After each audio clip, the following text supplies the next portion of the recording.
What we find is that when you move the system from the status quo system, which is not meritocratic, to the fully meritocratic system, the number of visits provided by health workers goes up by 22%, which is huge.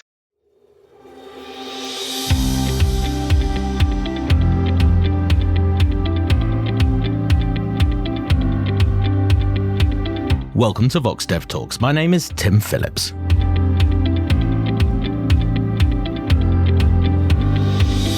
Well, what inspires us to work hard? Is it the promise of a promotion, or is it just about making some more money? A recent experiment in Sierra Leone offers some insights and probably some warnings as well for employers.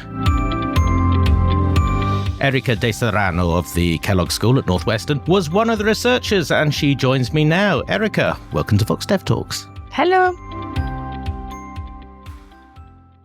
First of all, let's have a look at the economics behind this, because I mentioned in the introduction that it's about more money and more status if you want to inspire people to work hard. So I guess as economists, are these the two important incentives to make our employees work harder? Yeah, I think that's right. So we think of employees as being motivated both by money and by status, prestige. And that's why promotions, we believe, are a way of motivating employees because they are embedding both. So promotions come typically with more money, but also with more prestige.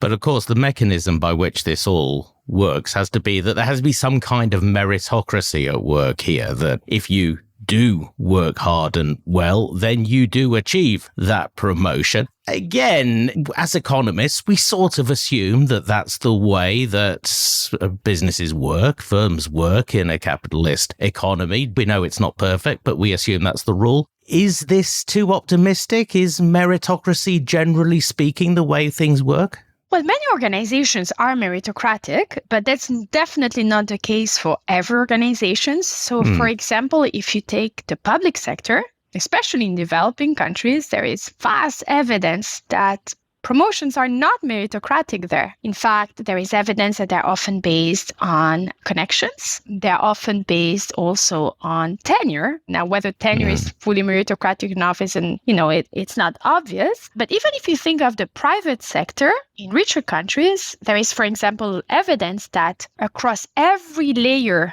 of an hierarchy of hierarchies, women and minorities tend to be promoted less than men, even holding fixed performance. So definitely meritocracy is not everywhere. And so if promotion isn't perceived as meritocratic by the people who are working in an organization, does this break that incentive that we see no impact on effort if we hold up to the possibility of promotion? Yeah, and this is in part what I've studied. And the question here is whether, there is an effect. But if there is an effect on effort, it could actually be a negative effect. And this is especially the case if you think of promotions where when promoted, you get a big increase in salary. So imagine you're in a situation in an organization where, you work for that organization and there is a promotion possibility, but then you see your colleague who is actually, you believe, is not very performing, and you see that person being promoted. Well, this means the promotion is probably not meritocratic. Well, you can be pissed off by the situation. And so if you're in a situation with non-meritocratic promotions, effort could potentially go down rather than not change.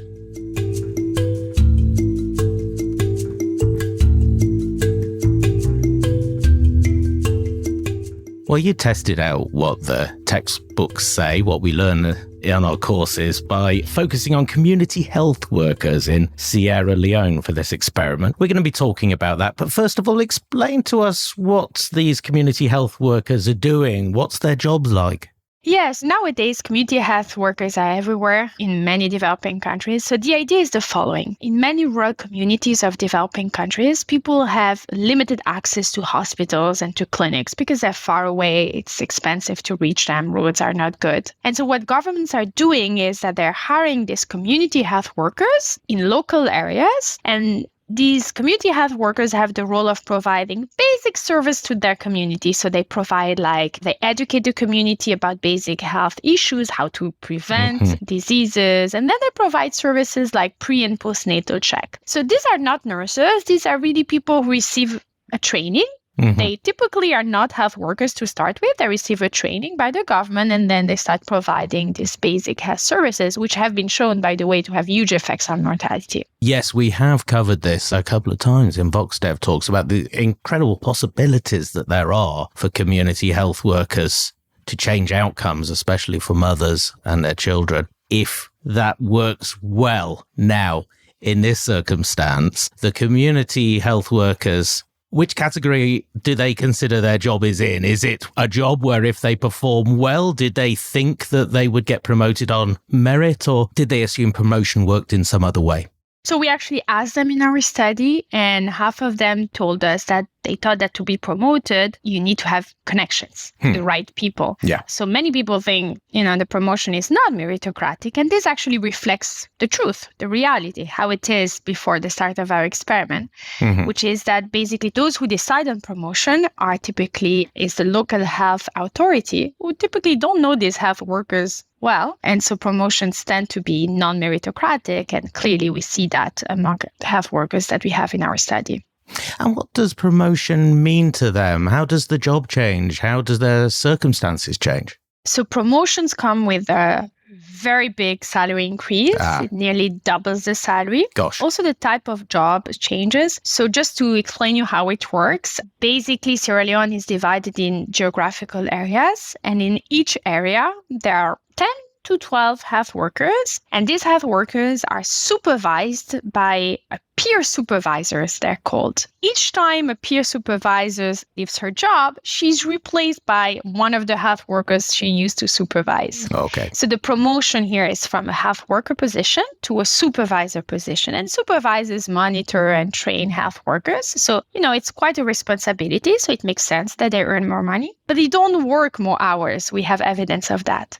So this is a job that comes with more money per hour and more prestige. And we have evidence that nearly every health worker in our sample is willing to take their job. So you created an experiment to examine the impact on effort and how that process might work and could work better. How do you manage to do that? How do you manage to divide up health workers into treatment and control groups and randomize that as well? A lot of discussion with the government, and specifically here with the Ministry of Health in Sierra Leone, who was very keen in trying to understand whether their promotion system was the right one or not. And so we work with them. We're working 372 geographical areas, which is nearly, it's a big portion of the country.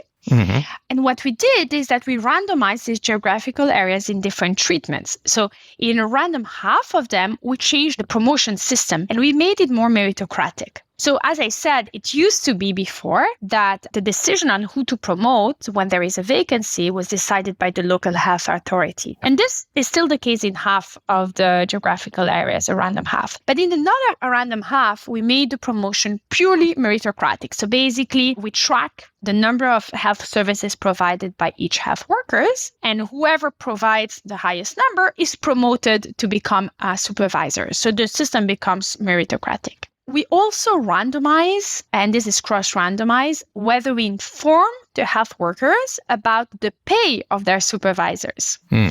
The context we're in is a context where many health workers are not aware about what the supervisors earn, because this is typically hidden information. We actually revealed this information to a random half of the health workers. And so this triggers a change in how they perceived the pay to progress. And so by revealing information for many of the health workers, we actually increase the extent to which they think pay is steep, pay progression is steep. And so we also create random variation in perceived pay progression. And this measure of productivity, the number of visits that they make, I suppose one of the beauties of that is it's very easy for everyone to see who is performing well. You just have to count the number of visits. Exactly. So at least in the study, our main measure of productivity is indeed the number of visits. But because we didn't want to rely on self-reported data, Because obviously, if you ask health workers how many visits you do, they may over-report that number. Everywhere in the world, yes. Exactly. Especially if there is a promotion, attached to that performance. So what we did, at least for the study, is that we went to the village and we surveyed households, potential clients, and we asked them, look, how many visits did you receive from the health workers? How many health services did you receive? If the household has a young kid, we asked them, did you receive a prenatal check, a postnatal check? Did you receive information on bad health and so forth? We're talking about the number of visits, but there is another aspect which is very important, which is the quality of the visits. Yes, of because course. One thing you may worry about is that if number of visits goes up, maybe quality goes down. So we also made sure to collect data on the length of the visits, the number of health topics discussed during those visits, stuff like this, which really reflect the quality. So we now have this very intensive experiment. This must have been a lot of work to set it up. But you are getting extremely good data from it, I would imagine. What was the effect of merit-based promotion, that system of merit-based promotion, on the number of visits, did you find? So I'll tell you the effect in percentage because it's the easiest to interpret. So basically what we find is that when you move the system from the status quo system, which is not meritocratic, to the fully meritocratic system, the number of visits provided by your health workers goes up by 22%, which is huge. Yeah. As I said, you may be worried that health workers provide more visits because they're, in a way they're incentivized for that in order to be promoted, but they reduce the quality of the visits, but we actually don't see a reduction in quality of the visits. So we see this increase in the number of visits, large increase in the number of visits without a reduction in quality. As you say, this is huge because the situation at that moment has not yet changed. They're not being paid more. They don't have more status yet. It's just the prospect of a fair promotion has created that change in their behavior. Exactly. Now, just to be clear in terms of the result, we see that this effect is stronger for two types of workers. First of all, and this is what you would expect, it's stronger for workers who believe or who know that pay progresses steeply. Yes. If a worker doesn't think pay increases, a more meritocratic system does not necessarily trigger more effort. And this is what we see. Not that much. It does trigger more effort, but not as if the worker thinks pay is really steep. And also the effect is much stronger for those workers who are good, who think they can actually be promoted. Yeah. Those who are really low ability and who know they'll never make it, basically a meritocratic promotion doesn't really incentivize them. What about that category within your experiment who sort of had the worst of both worlds, that they are still in a situation where promotion is not going to be meritocratic, but they have been told how much that promotion might be worth? What was the effect on their behavior? So we find that actually effort of these workers goes down. Oh. And this, I think, is the most surprising results, but also in a way, from a policy perspective, maybe the most important one. Because in many developing countries, actually, you're in a situation where promotions are not meritocratic or not fully meritocratic, and yet you say pay being very steep. So basically pay increasing a lot as you go up the ladder of the organization. And we show that this is bad for performance of the lower tier workers. We then go and try to understand how come workers reduce effort when pay progresses steeply, but promotions are not meritocratic. And here there are two stories. One could be that workers start to spend a lot of time lobbying or, becoming friend of the local health authority. Oh, I see. So doing the thing that would get them promoted, but isn't necessarily productive. Exactly. Get that connection, but forget about the visits, which is not good for, for health outcomes. The other story is more like a moral effect. Like, I'm not happy. I'm seeing that people around me who are not necessarily good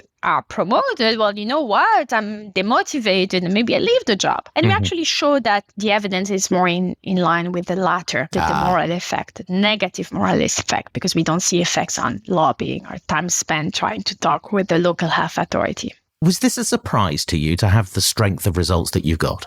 It does surprise to me because what people think about and the standard theory in economics is one that tells you that when promotions become meritocratic, if pay progression is steep enough, you should see workers become more productive. And to be clear, this is what we do find. We find that when promotions are meritocratic, pay progression make people more productive. But people have not really studied what happens when promotions are not meritocratic, which, happens fastly and very often in the world. And so this result is quite, I think we're the first to study this. And I think, that's a result that obviously I'm biased, but I think it really matters. Yes, as I said in the beginning, there is some interesting and encouraging results to this. There are also some warnings about the things that we really should not be doing. Exactly.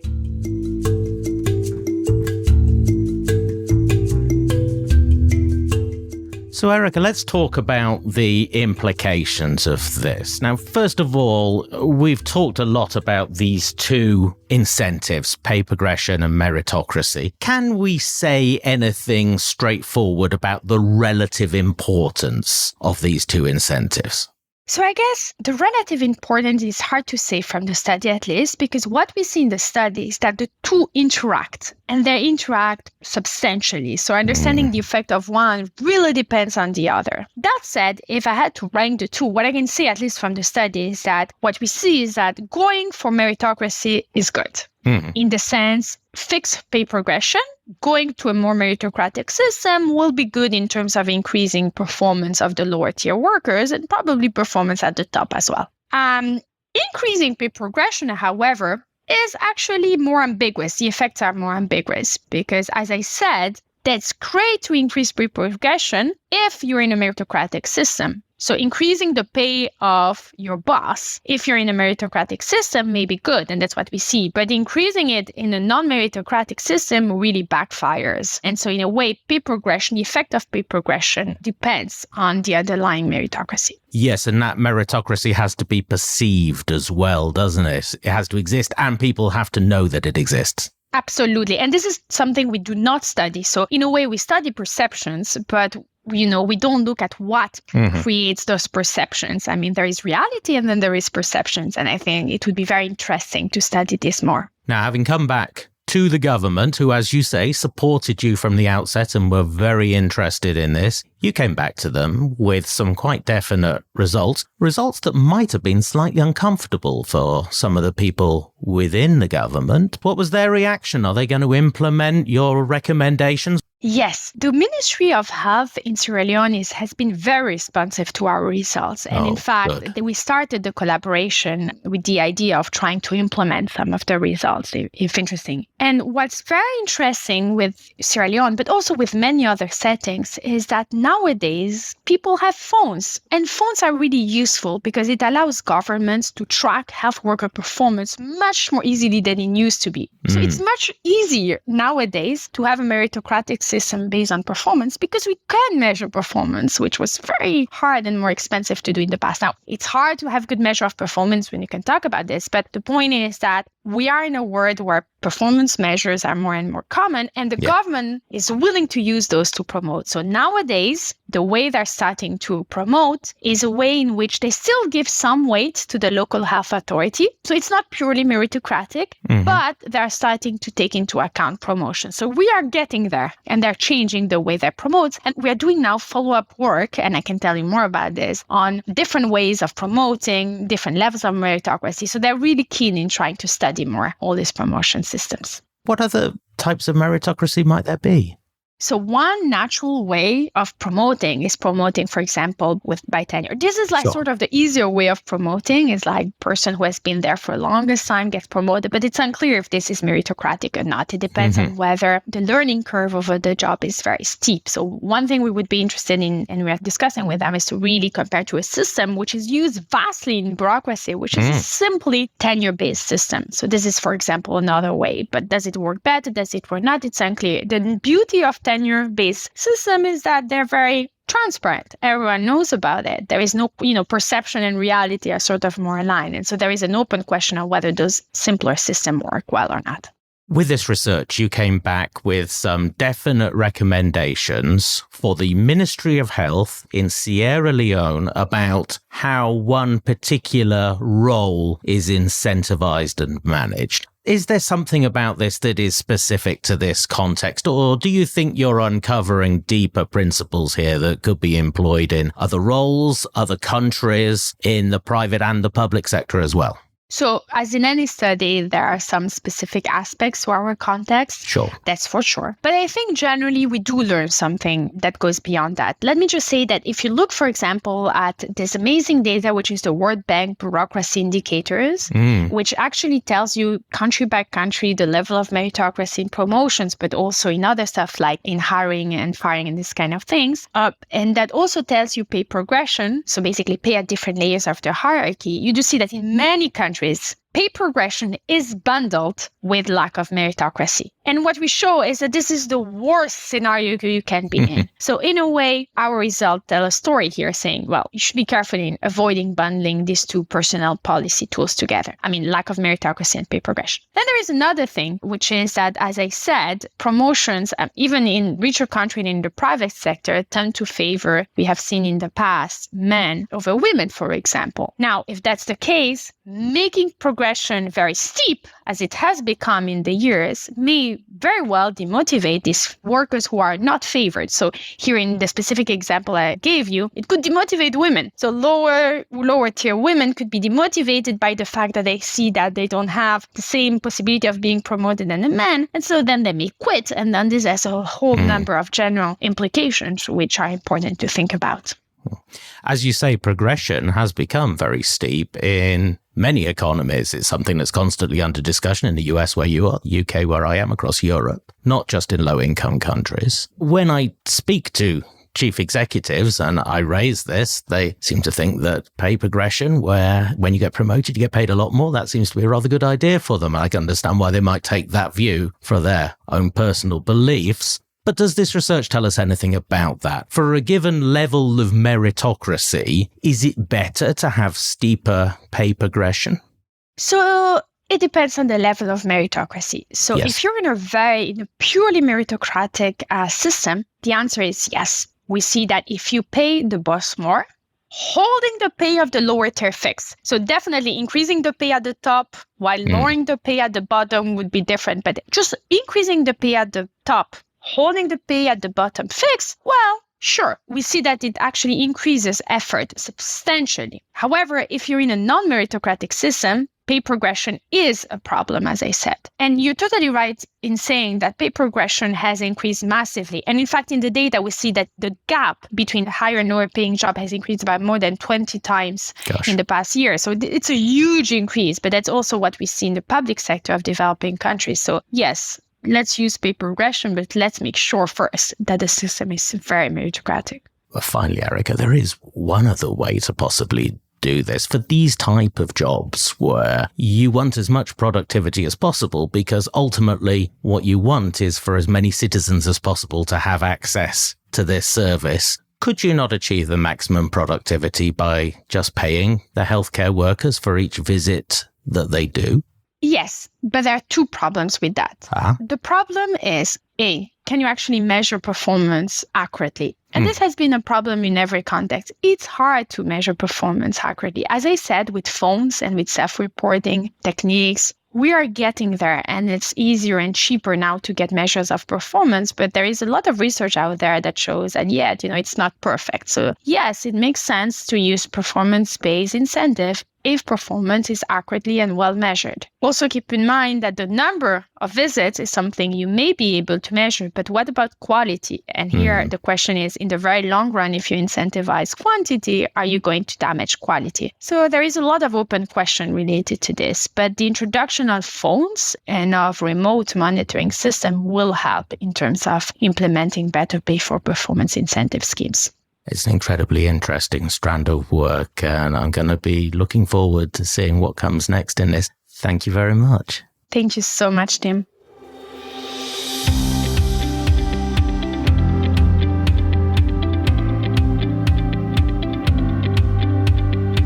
The paper is called Promotions and Productivity, the Role of Meritocracy and Pay Progression in the Public Sector. And the authors are Erika Deserranno, Philipp Kastrau, and Gianmarco Leon-Ciliotta.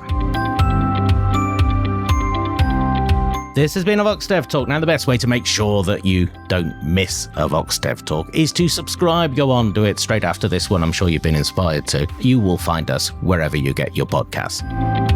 If you ever do miss an episode, go to voxdev.org. You will find the episode right there, and you will also find articles about the papers we feature.